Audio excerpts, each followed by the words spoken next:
गाँ ना धरदेली बिल्कुल स्वर्ग पड़े विष्णुपुर तेणु चिंता करूँ ये जो लोक गुड़ा रही विष्णुपुर जो रही पाखापाखि विष्णु पाखापाखि ताने जहाँ भी होते देवता तुल्य लोक गुड़ा असुर तो जमारू हे ना विष्णुपुर कौन अविष्णु रे तेणु विष्णुपुर रोकवा समस्त विष्णु मान प्रणाम एवं विष्णु मानकर लक्ष्मी मान भी प्रणाम। आज भारी खुशी लगिला जिते मु आसवा कथा गोटे तारीख आगुरी थिला डेट किंतु यात्रा अनुष्ठान कौन गोटे प्रोब्लेम है जो डेट घुंचला जो आज चेयर फांका पड़ी कमिटर समस्ते मुह सुगै बस मुझे कौन घटना ना गोटे बेपार है ठीक ठाक है डेट घुंचीगला साहू भाऊ जो पड़ी आसते भल से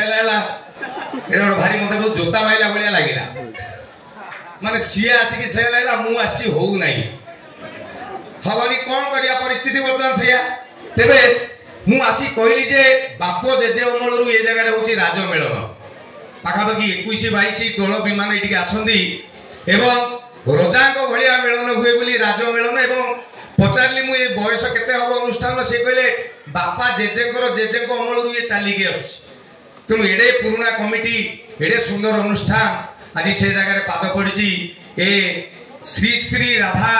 गोपीनाथ जीव मेलन पड़िया को मोर कोटि कोटि प्रणाम। तापरे मु आसिक पचारि एडे सुंदर कमिटी गोटे अनुष्ठान करछंदी एते अमल चलेकी आछंदी एटी सेक्रेटरी किए प्रेसिडेंट किए मते जो साजन भाई डाकी दिले मु ताको पचारि साजन भाई तमे टिके कहि दियो से कहले मु पदा छुआ मु ताको भितरे नाही सेक्रेटरी प्रेसिडेंट भितरे मु कहले सेक्रेटरी किए प्रेसिडेंट किए मते साजन भाई कहले एटी सब सेक्रेटरी सब प्रेसिडेंट मुझे गोटे अनुष्ठान कर 100 वर्ष कौच से सेक्रेटरी प्रेसिडेंट कहीं ना समस्ते मत कहले अच्छा पप्पू तुम तो पाठशाला पढ़ मत कहले कोणार्क मंदिर किए तैयारी करते मुझे लांगुला नरसिंहदेव ना लांगुला नरसिंहदेव जी कोणार्क मंदिर तैयारी करते 1200 बढ़ई को मूलार चुपा चढ़ाऊले 1200 बढ़ई करती रजा ना जाए 100-150 वर्ष अमलू जो अनुष्ठान चलिकी आछि किए कह मु सेक्रेटरी मु प्रेसिडेंट ये अनुष्ठान रहा कमिटी मु कोठी देखि नथिली जोटी कहउछन मु नुहे आमे सेही मान को पाइबे ताली हो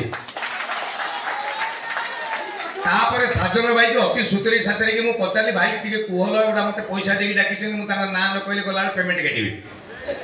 से तापर मते कहले जो अति बाध्य करछ ताने कहि देबो अतुल भाई सरोज भाई ता शशिकांत भाई बाबुली भाई आउरी साजन भाई तो अछंती तो ये सब ना कहि काई दबो किंतु ये समस्त आपण समस्त गोटे ताली मारु कारण मु देखी पहर दिन मत गोटे कल कले साजन भाई जे पप्पू तुम टे आस जो 11 तारीख आम कैनसल हो जाता से मुझे मोर 2 दिन जाक सुटिंग मुझे ना ना न आसले हेनी भारी असुविधा हो जाए अनुष्ठान समस्ते भांगी पड़ी मुझे सुटिंग कैनसल करके आसली जानी था गोटे कथा जे कमिटी सब बेले आपण मान कमिटेड जे गोटे मनोरंजन कथा कहुई कथा दिखाई माने कौन प्रकार हम जिते असुविधा भितर थिले भी रंग तरंग अनुष्ठान को अणागला एवं लाइट जड़ला नाटक है से ताली मार तो आपण मैंने कहे जगह को नमस्कार करदेल माटी की नमस्कार करदेल मोर आउ गोटे इंटरेस्टिंग 20-22 वर्ष तले ये गोटे गाँ अच्छी देवेंद्रपुर ना जन्म मामू ज्योतिश्री बोली गोटे अनुष्ठान होता मेघन बोली गोटे भाई मन करता मन पड़ा तो ये भूल भाल कथा कहते मुझे विष्णुपुर आसिक जन्म मामू ना जन्म मामू नुहे मुझे ज्योतिश्री पार्टी कम गोटे नाटक डिरेक्शन करने लगी पाखापाखि आसिकी ये जड़े भाईना त्रिपाठी भाईना घरे 8-9 दिन थी कारण मुझे भी अंचल को सब आसे मो घर जानी तो कप्तिपदा ये पाखे जानी तो तेणु आमर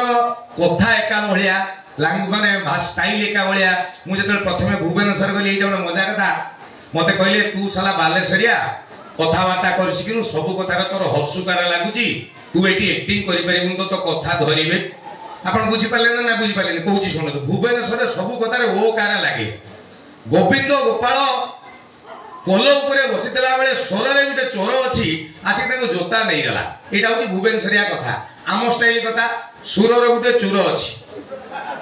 गोविंद गोपाल जो पुल बसले से चोरटा आसी जूता चोरी कर नहीं गला यही गुड़ा को धोइले कहले ये कथा चलो ना कि गर्व कै गोटे समय आसला जे मो कथा लगी ही मते लोक चिन्हिले तेणु मु भारी गर्व करे जे मु एई माटीर छुआ आज जिते बड़े भी ए जगह को आसे मते लगे मो गाँ को आज गाँ को माने जति गुरुजन ये अच्छा मो ठार बयस बड़ भाई भाउज दादा खुड़ी बड़ापा बड़मा जेजे जेजेमा मौसा माउसी अजा आई मामू माई उगेरे जेति जागर दिन शिवु को जमी जुआर हूँ सेमती ये जुआर हो इच्छा होले कि जन जन का जुआर हवा ना मोर राण मोर इच्छा कि टाइम हम ना मुझे भाई गोड़ देखा भाउज लो फड़िया कहीं गोटे टाइम पड़ेब तेणु ये नहीं जी टोका अच्छा हाथ हल्ले दिनु सब ओडिशा रे बर्तमान बुढ़ा ना हसन सीरीयस आपन देखिए 65-70 वर्षर बुढ़ा फूल पका सार्ट पिंधिक मुंडे कालिया रंग मारिक बुलते क्या मऊसा टेक मारिक गाल फुले देवे